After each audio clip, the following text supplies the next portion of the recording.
guys, welcome back to Bring Back the Girls. We have our next guest today, the one and only Coach Chrissy.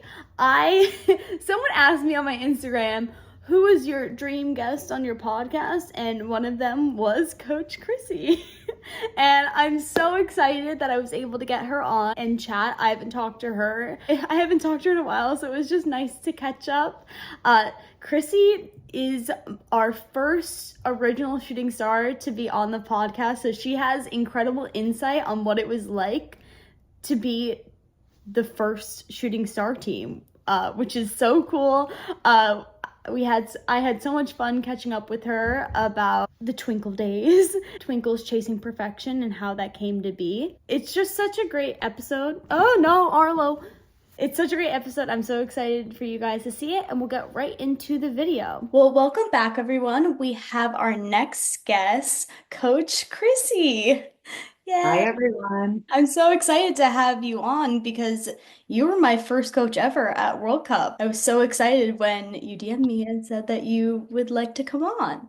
Yeah, I'm so excited. I think your show is great. I think you've showcased awesome people, and I'm excited to share. Tell me about your cheerleading career and how you grew up to become a shooting star. So, being that just a little bit older than most of your guests, back in the day, cheerleading All-Star really wasn't a thing. It was just becoming a thing. So, we cheered for our town or your high school. So, we started in Pop Warner, was a big thing in towns in New Jersey. So, you cheered for your local town, Pop Warner, in elementary school, middle school. And then when you went to high school, you normally cheered for your high school. Some high schools were just simply sideline cheerleading. Some high schools were competitive. I happened to grow up in a town in New Jersey where both our Pop Warner teams were very competitive and our high school was very competitive. So I cheered Pop Warner pretty much from first grade through eighth grade. And then I transitioned to Howell High School, which was a very competitive cheerleading program run by Pat DePalma back in the day. And then from there, and it kind of leads into your next question, but that was the beginning of All Stars. And that's when I met Elaine and Joelle. They had just started Shooting Stars. They had previously coached Pop Warner. I had competed against them, and they had their hometown crew from Freehold, New Jersey. And Freehold was not an area where their high school cheerleading program was competitive. It was simply sideline cheer. So when Mrs. Pascal's daughter, Janie, and all of her friends, all of us original shooting stars, when they graduated from Pop Warner, they really had no place to cheer because their high school wasn't competitive.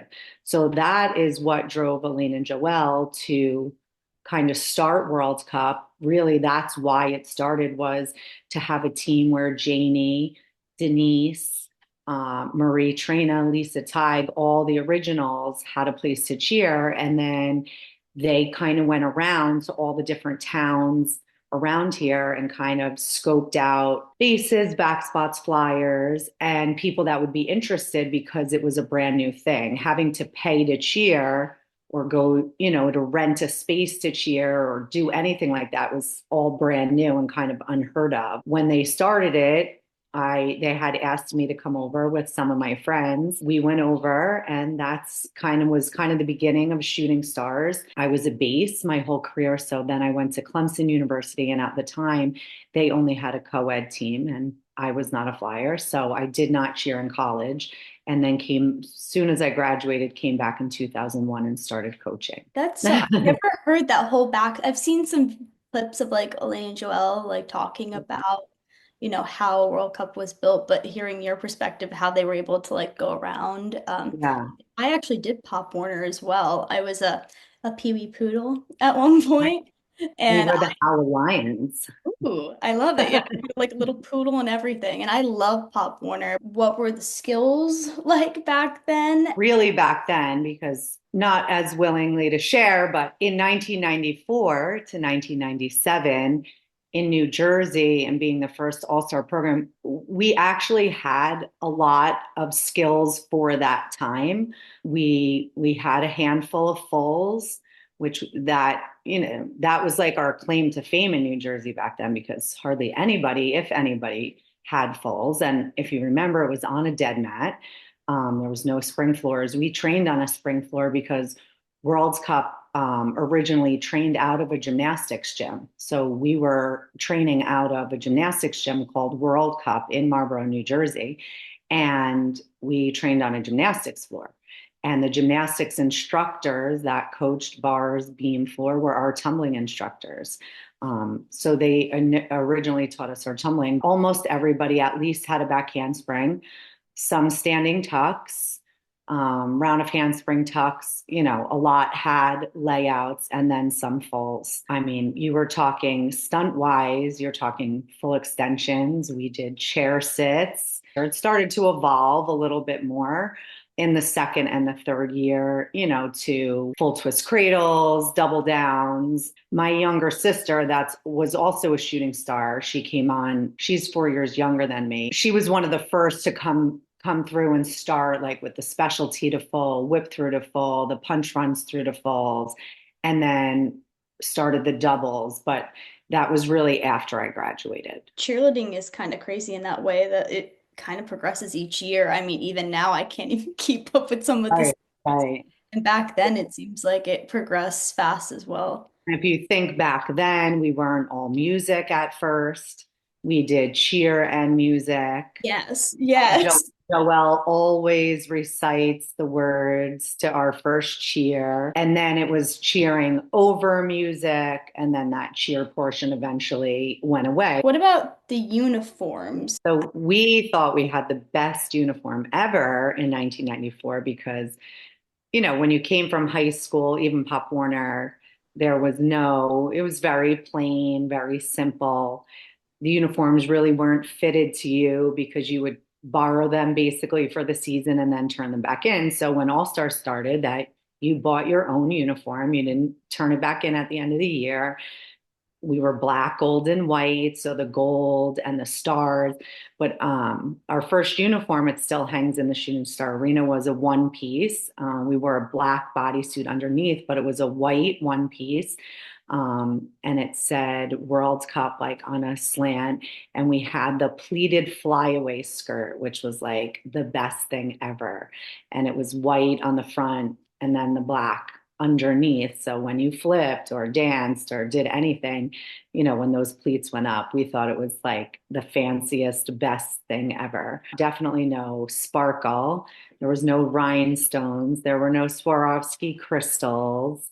Everything was, a lot different. But for that time, what we had, we thought was show-stopping, the best uniform ever. I know that exact uniform you're talking about because it's hanging in the Shooting Star Arena, and it is just there's something about seeing the old uniforms. They have like a charm to them. I don't know if that's Yeah. the right word. It just brings you back to that Yeah. old school cheerleading where everything was cheerleading. Mhm. It wasn't the themes or, the shows or the uniform. It was you cheered. I agree. And I also remember the shoes when you changed the colors out to match. The capas Yes. were capas. You switched your triangles in and out. Lauren, you're really aging us here. You're really aging me. I did that too. I remember my coaches being like, you have to have the yellow one in for like Right. for when you compete. People Yeah. understand. I have an older audience too, so you get it. What division were stars in at first? It was like all girl advanced, or there was no one, two, three, four, or five, or six, or seven. There was no like small, medium, large. I just feel like it was just all girl. And that's like basically it. I don't even think there was like advanced, intermediate, or beginner. There were definitely different divisions, but I feel like they were more aged based and then skill based. After then we started Starlights and then Twinkles. When I came back to coach in 2001, there was definitely age breaks, like youth, junior, senior. And then it was really just beginner, intermediate, advanced when I first came back. And then it evolved from there. And then it evolved into the numbers. Then it started to evolve into small, medium, large. Obviously, there was always a co-ed and all girls split, but there definitely wasn't anywhere near what we have today. Yeah, I was gonna say I don't even know all the divisions now. I felt like when oh what year was like when I was on Twinkles and a little bit of my time on Stars, it was very simple. It was like level 5 and then you had like a small, medium, large. And that was it. And it was easy to keep track of. Now I'm like, there's a lot going on. It's getting a little too much. That's my opinion as a coach. And that's just obviously my perspective. It's getting a lot. Parents pay for this. I feel like the days, and I say this at World Cup all the time, the days of people being able to afford the sport and be uncontested are over. I feel like people want to have competition. You pay a lot of money for the sport, you train a lot, you sacrifice a lot as an athlete, you sacrifice a lot as a parent, and you want to be able to have competition, whether that's winning or losing or being in the top of the pack or the bottom of the pack. It's going to force you to get better as a team, as an athlete, as a coach. I just feel like there's too many divisions now, and you're forced to travel all around the country to have competition in a lot of divisions. Yep, I felt Twinkles had to do that a little bit. And they still do. They Yep. still do. We saw people at 2 competitions, I think, and maybe Right. like 3 if there was I we went against the junior team one time because you were Right. like, we just need to compete against someone. And it's still the same way, which is why World Cup was in that Division Youth 5 and then took themselves out for a little while. And now we're back in. It's such a special division. It's such a special age group of kids, amazing competitors, but there's just so few around the country that it's a lot. Did you guys have any traditions or anything like that? The leopard bow was our tradition. That velvet leopard bow is, I think, that was Christmas bow. That was never a cheerleading bow. It was never intended to be a cheerleading bow. Joelle was always the fashionista, and she fell in love with it and was like, oh, this is going to be my shooting star bow. She bought so many spools of that ribbon that it lasted us. I don't even know how long. And then, refilled her spools until a couple years ago, like 5 years ago, we couldn't find it anymore. Then she went to a knockoff of that, which did not give the same velvet appearance. And then I think it was this year or last year, Andrea's mom, Val Lipkis, found it again. So now we're back and we have the original back. I remember, I think it was one of my years on Stars, someone was like, they're running out. They're Yeah, running out. we're getting close. Yeah. Some of the chants that they do, some of the songs, one of the songs we created on our bus trips, because we used to take a bus to competitions. We were bored. And I guess during that time, the movie A League of Their Own came out. And if you remember, that was like a women's baseball team, and they had a song that they sung as the women's baseball team. And I'm definitely not going to sing it for you, but we took that song and recreated the words for us. And that song still gets passed down every year. You Yeah. don't know it, Lauren? Is it the member? Is it that one? Yeah, Yep. It's yes. a You good one. can sing it. I'm not singing it. I sang it with Gub one time. It's a good one. We sing it before we go into warm-ups every time. The So S. there's the origin story of We Are the Members. Didn't know that. Yes, on a school bus or a Greyhound bus going somewhere, we were bored and created that song. One of the most iconic chants. And you didn't know that it's from the movie A League of Their Own. No, no idea, but now I know. Yeah. When you were on Stars, did you ever think that Stars would become what it is today? I did. I don't know if I knew the extent of it, but I knew it wasn't going away. When I went away to college, like I said, my younger sister, who was 4 years younger than me, was on it. And that was the first time, that was the documentary with Blair Teeter, who got her tooth knocked out. And then that was the first time that they won NCA, was one of my sister's years. And then because there wasn't a whole lot of video recording, the routines that I was on aren't as memorable, really probably because they weren't recorded, or they were recorded on a VHS cassette and nobody has them now. But that's when it really started. And then when I came back in 2001 and started coaching, and every year it was like, every year it got better. Every year it got more exciting. Every year more kids were coming from all over the place. And the skills just kept increasing and getting better. And the dances were better. And, so yeah, I think I saw it. I don't know if I, knew to the extent of how it would go, but I definitely did see that it was not going away. Yeah, that video of the girl getting her tooth knocked out still is around. I've been seeing it Yeah. lately. I don't know why. It's been on TikTok as well. And I'm like, oh, Yeah, cool. along with all of our chasing perfection memes. Yes, of course. Those I saw a Twinkle Core TikTok. It's everywhere. But I it's so go with good it. that it comes up. I'm like, it's still out there. And we brought up Twinkles. We'll just go right into the next question, which Okay. is you have the reputation of being one of the toughest and most successful youth coaches within the industry. So I would love, I mean, you talked a little bit about how you, after Clemson, you went right into coaching at World Cup, but it would be so interesting to hear about how you kind of got into the Twinkles like head coaching position. When I came back, I got so into this coaching thing. I had never had any aspirations of being a coach. I went to school to be a teacher. I actually went to school to be a Spanish teacher. I was going to come home. I was going to be a teacher, and that was going to be my life. And then I went back to visit, and Mrs. Pascal and Joelle kind of roped me in. And I had done some like junior coaching when I was in high school for Pop Warner, things like that. I don't know. I guess it's in my blood, coaching and working with children. And I loved it. And, I loved the people that I worked with there. And, it is definitely my passion, hence the reason why so many years later, I'm still coaching. And I have a husband and a family of my own. And, I have three boys, so I don't have cheerleaders of my own. I'm a baseball mom. And, I definitely have to juggle my time wisely to be able to still coach. The first year of coaching Dippers, this mini level, like we weren't very good. I had this wide age span of children on the team. And, but then you start and then you don't want to be not good. So then you're going to force yourself as a coach to learn and get better. And then you're going to, kind of go from there. And it was, I don't even remember how many years that I coached Dippers, but then Denise moved up to Starlights. And I think it was 2006 because it was my first year coaching Twinkles. And I think that was the first year we won NCA.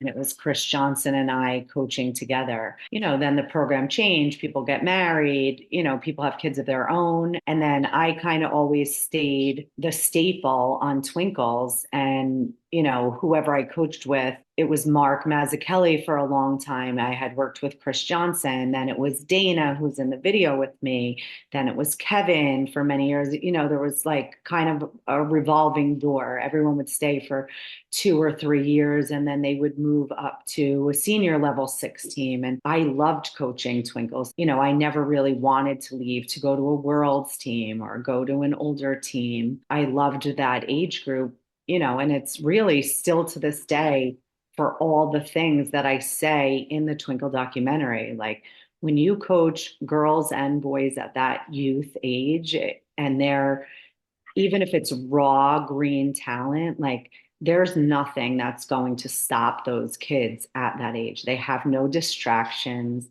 There's no middle school sports, high school sports. You're committed to your team and the gym, and the parents are so involved. And so you just see these kids progress, and, they go from good to amazing overnight. And, it's just a very fulfilling age as a coach. And you're really able to make an impact and create what you hope is that long standing love and passion for the sport that, like you, holds them in it until they graduate as a senior and as a shooting star. Yes, tough. You're trying at that age to create then youth 5 athletes that are going to climb the ladder in your program and be junior level 6 and then senior level 6. And, you got to create that, not only the talent, but the mindset and the grit and the perseverance, because, it's not lollipops and roses. I think something special about like coaching the Twinkles and what you do, like being on Twinkles for so many years, it's like you literally are, I mean, for me and a lot of other athletes, it's like you're our first coach within, well, back then it was level 5, but level Right. 6. You're our first introduction of what it takes to become like a shooting star, Odyssey, son, whatever. Because like you said, it's not easy to be a star in what they do. Like it's Yeah. difficult. Yes, you were tough. Like I said at the beginning of the question, like you were on us, but it's like that's how a lot of the athletes from Twinkles grew up to become like incredible stars and world champions because like we had that good foundation from you and a little bit of tough love in a way. Um, Yeah. And then it never, I feel like it didn't get any easier when you got passed on from Twinkles to Starlights. You went to Angel and you went to Denise, or you went to Ty back in the day. Um, and, every level you went to, there was a high bar. But that high bar is exactly what you said, is what made those years on Shooting Stars, the 3 wins in a row, and after that, like, that's what made those incredible athletes. And listen, even as a teacher to this day, I hold myself to high standards in life, and I hold my students to high standards in the classroom. I hold my athletes to high standards on the floor. And I guess that's just a trait that was instilled in me by the coaches that I have. So you're trying to create amazing humans too, not just amazing cheerleaders. You're trying, look at you, Lauren. You're graduating grad school, going to be an audiologist. I look at a lot of the girls that I coach that are your age. Andrea, look at her now, graduated from the University of Maryland, in grad school, wanting to be an accountant. I could rattle off a list. Like,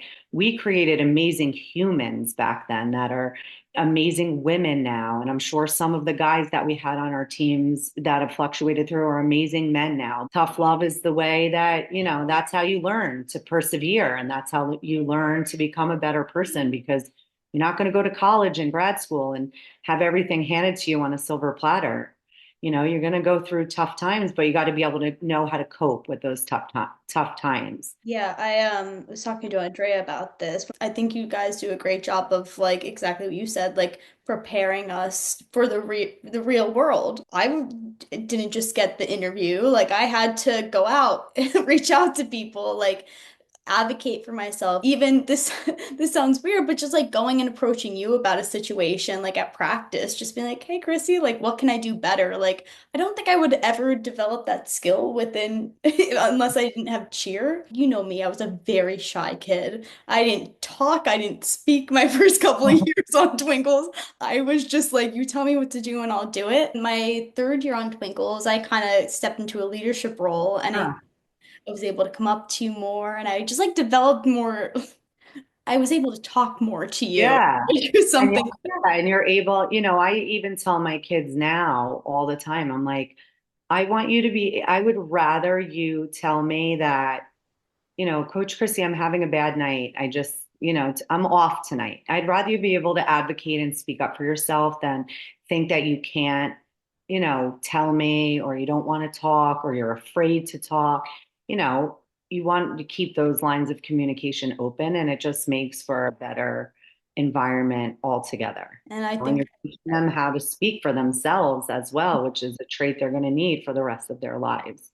yeah, I use it till this day. I assume with coaching, there comes a lot of challenges. You mentioned some of them, like with parents, managing the athletes and like giving corrections to athletes. Do you have any advice for coaches when it comes to approaching like youth or junior athletes? I definitely think that I've learned this as a teacher and a principal and also as a coach.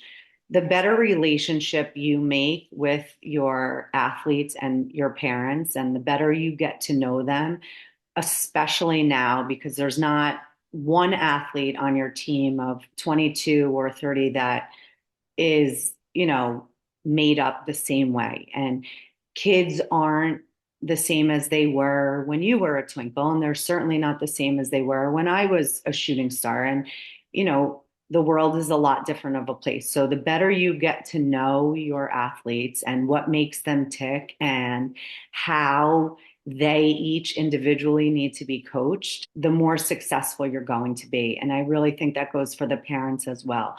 When the parents know you are vested in their child and you have the best interests of their child at heart, they're going to let you coach their child, the way that you see fit, obviously in a professional manner. Some athletes need that, little kick in the tush sometimes to get motivated and get started. Some need reminders, some need prizes, some need, you have a bag of tricks now as a coach. And after all these years, sometimes I'm like, my bag of tricks is running out, guys. I just really believe that relationship piece with your athletes and your parents is really important, because the buy-in from the parents are as much a part of your team as the children are. Yeah, I think that's great advice about like building that relationship with the parents because I know for my mom, when it came to like you coaching me, she was just like, you do what Chrissy says, okay? She knows what's best for you.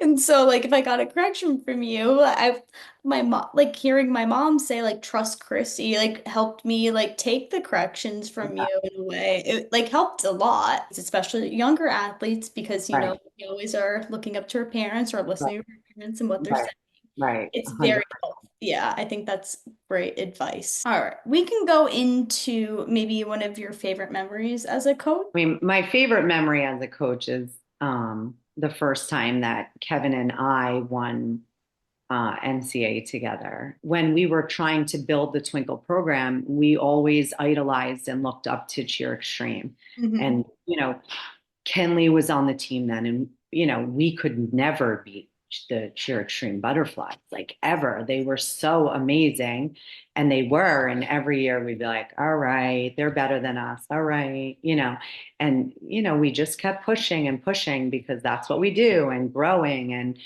trying to get better. And, and that year, that first year that Kevin and I won and we beat them was like, we never in a million years thought that would happen. Like that was never going to happen. And we had finally done it. And, it was one of my biggest wins. And it was really an exciting moment. Julia got to be on Twinkles with you and Kevin, like just as the duo. So those were good years.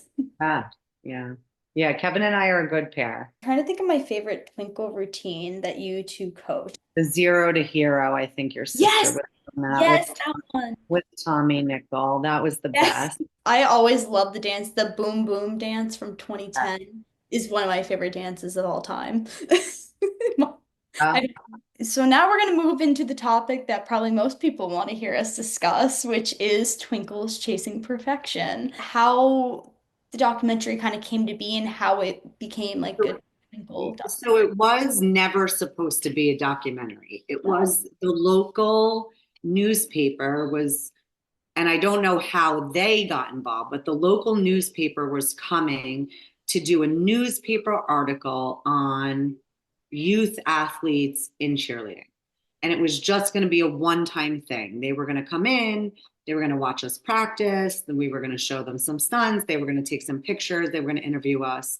And it was going to be, I don't even know if it was going to be a one page, but it was going to be a spread it was called the Asbury Park Press. They came and it was a female reporter and a male photographer. And the female reporter was young and she was so cute and she really fell in love with you girls. And I think it was really her that catapulted it into being more than just a newspaper article or a newspaper following, because after that, she came back with the videographer who was the one, it was the two of them until the newspaper reporter, if you remember, had gotten in a car accident. Yes, I do remember that. And she had to step away. And then it was just the videographer. who wound up doing the documentary. You guys were just so engaging. Cute little girls, so much sass. They're adorable. They're talented. Like, how do these little girls know how to do these things? And you just really captured the heart of that reporter, the videographer, and even the photographer. He loved you guys too. Every time they came, it was supposed to be like, okay, we'll come to this one competition and we're just going to see how they do. And then it was like, oh my God, this is competitive cheerleading. Okay, we're going to come to another competition. And these were like all local competitions in New Jersey. And then it was like, oh, well, now they're going to Dallas and they have to defend their title or whatever the case was. I don't think that they ever expected it to turn into a hour-long documentary. She captured some of the best moments that are real, that happened to us as coaches, that happened to you as athletes, as parents, and some of the moments that are not so, don't show the best side of you, coaching or even as an athlete. Yeah, actually still talk to like Bumper, and I believe her name is, oh, I'm gonna not, Naomi. I Oh, yes, I yes. yes. So I'm still in contact with them, but I think you're right with like it's so fascinating to hear that it was just supposed to be like a newspaper thing, but it kind of Do you lost. remember the newspaper article? I do. Oh my, and that my family still and my friends still have that picture of me. He caught me midair, like jumping on the back of the floor, and it's quite possibly the worst picture I've ever taken in my life. And it's like the ongoing joke, like, it'll be like a random Friday in March, and someone will just be like, remember this, guys? And that picture pops up, and I'm like, it's like gonna haunt me for the rest of my life. But yeah, they were like family by the end because they were with us the whole season. And I think what you said about how they captured like perfect moments of All-Star Cheer, because a lot of what people say about that documentary is just like it really shows what it's like to be a youth athlete and like just how fun it is. Like you're traveling, you're hanging out with your friends, like you get to dress up, and then the flip side is like the Twinkles were so popular. So then you have like these people coming up to these little girls autograph like for autographs and photos. So it's like you could see like we're having such a fun time being a twinkle, and I think that's why it's still Yeah. relevant today. I'll still have random people come up to me all these years later and be like, I know you. I'll be like, you do? And they're like, you're from Chasing Perfection. And I'm like, that's when I'm like, oh, I just can't escape it. Overall thoughts about the experience of Twinkles Chasing Perfection? I think it was a good experience. I definitely think it brought, of course there was always some negative things to come out of it, but I think there was more positive than negative. I think it obviously brought a lot of recognition to the team. It brought recognition to the gym, brought recognition to you girls for being so talented and, so special at that age. I think that it happened at the right time and kind of with the right kids and the right parents. Like, I think all of the pieces were right. I don't know if we could ever recreate that. I don't know if you'd get the same positive outcome from it. And just for like a ton of different reasons. So I think the overall experience was great. I think we all had a good time. I think we enjoyed it. I think the parents enjoyed it. I think it created lifelong memories that you girls will never forget, and you'll always have this special bond, and you'll always talk about.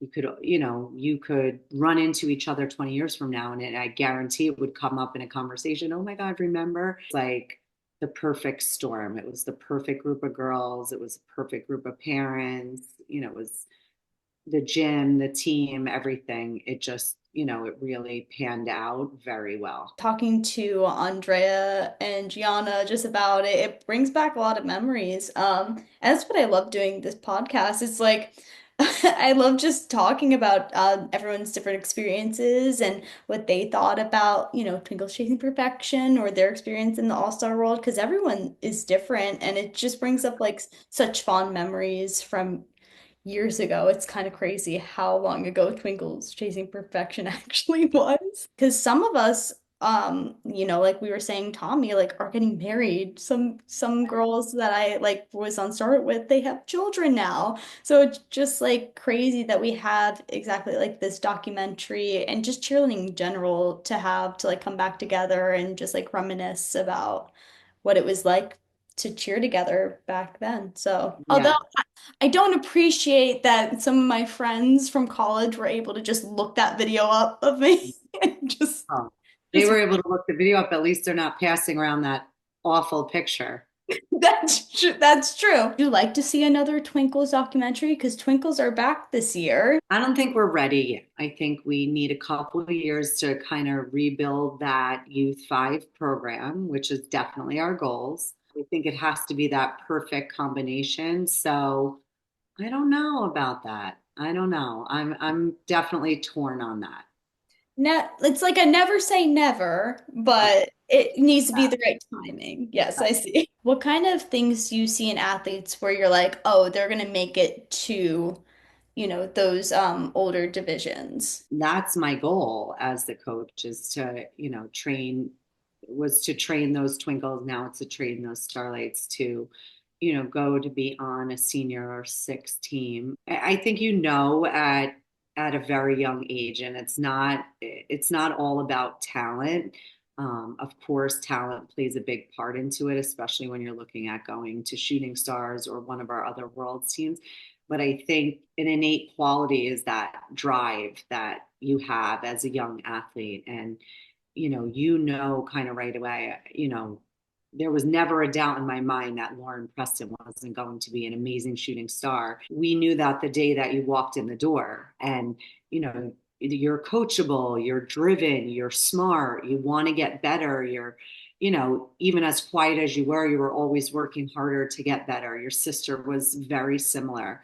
Andrea worked so hard, to get better. Even Gianna, Bellamy, like all of those girls that were on that team. Julia Whisk, look at where she ended up at, in Brandon All-Stars. Like all of you, there were so many others on that team. You see that drive at a very early age. That, Lauren, is why we brought Twinkles back into Youth 5, because that was the foundation of our program. Mhm. And that's why the Shooting Stars were so good. And that's why Starlights were so good, and Odyssey and Suns and all the other teams, because all of those kids that went through that Twinkle program before me, after me, they were all trained so well and had such a strong foundation that then carried through our whole program. And we need that back. There's a little boy on Twinkles this year. He's phenomenal. And it reminds me of the old days. You Mhm. know, he has everything that I just said, that spark, that drive, that want, and that he has longevity in the sport and in our program. And, I could tell you now he's going to be something amazing when he gets older. No, I love that. I also think it's kind of cute that you and Kevin, I kind of asked him the same question. You had the same response when it came to like Um, athletes that you see make yeah. it to Stars and Odyssey and Omni now. Oh my goodness. I'm like trying to remember all of them. We'll move on to our last question. And it's very, oh, I see someone peeking behind you. Have a favorite all-star routine of all time? There are a lot of shooting star routines that are my favorite. Dancing with the Stars is one of my all-time favorites. The circus theme was one of my all-time favorites. The Dark Lady dance was one of my all-time favorites. Yes, that was so good. The Chicago dance might be my very, very favorite. What year was that from? I don't remember what year, but That's all of the cheer fans will know what year it is. okay. I don't know if I per se have a favorite routine. There are favorite parts. I always say that year Cheer Extreme did with Maddie Gardner in the middle, and they had that Belinda Carlisle song, and they were in the circle, and That was it was 2010, I believe. I'm Yeah. not afraid anymore. And That- yes, that was like an iconic cheerleading moment and song that I loved a long time back in the day. If you really want to talk about favorites, was Georgia All Stars, and they originated and started all of the themes before everybody else. And they had a wedding theme one year that was absolutely incredible. That had to be really in the very early 2000s. Georgia Allstars was so good. I remember watching their old routines back in the day. Did a flight attendant routine one year that was amazing. So talk about, iconic and original that they were back in the day. Aline and Joelle always had the performance element, but when you talk about themes, it was Georgia All Stars that really was the originator of the theme. That's so fascinating. Yeah, Stars has always been known, in my opinion, for their like tumbling and performance. Like you always know you're gonna get incredible tumbling with Stars, but also like I guess it's the choreography that they're given. Like I remember what year was it? Where it's like always remember who you are. And like literally all the stars stopped and like pointed before the pyramid. And I'm like, no other team could do that. I'm like, There's a lot of things no other teams could do. yeah, and I don't know. And even when I was cheering as a star, I'd be like, there's no way that's gonna like, no one's gonna like that. How are we gonna make that work? Yes, Right. to cry I was like, that's not, who's gonna like that? And then the whole, like, that was everyone's favorite section of the whole routine. Yeah, Jersey Boys, that's one of my favorites. There's so many moments like that when it comes to stars, and I think it's because stars are known for performing and like just owning that choreography. Georgia All Stars. I'm gonna have to go watch the videos now because I forgot about them. Was that where Jamie was from? Yeah. And Yes. he was the choreographer and the originator of all of those themes, and he was incredible back in the day.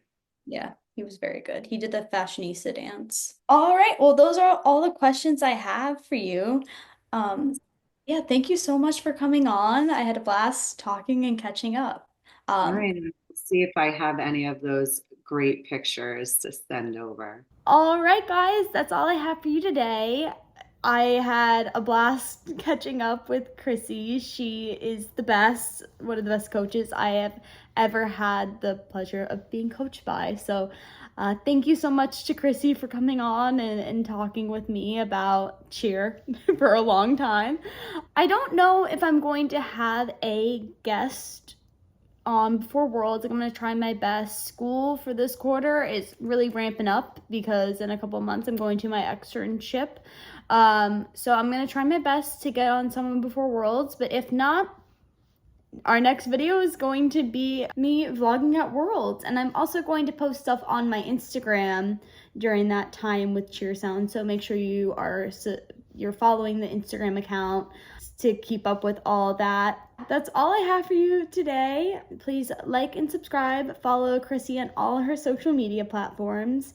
Love you guys so much, and I will see you in the next video. Kiss, kiss.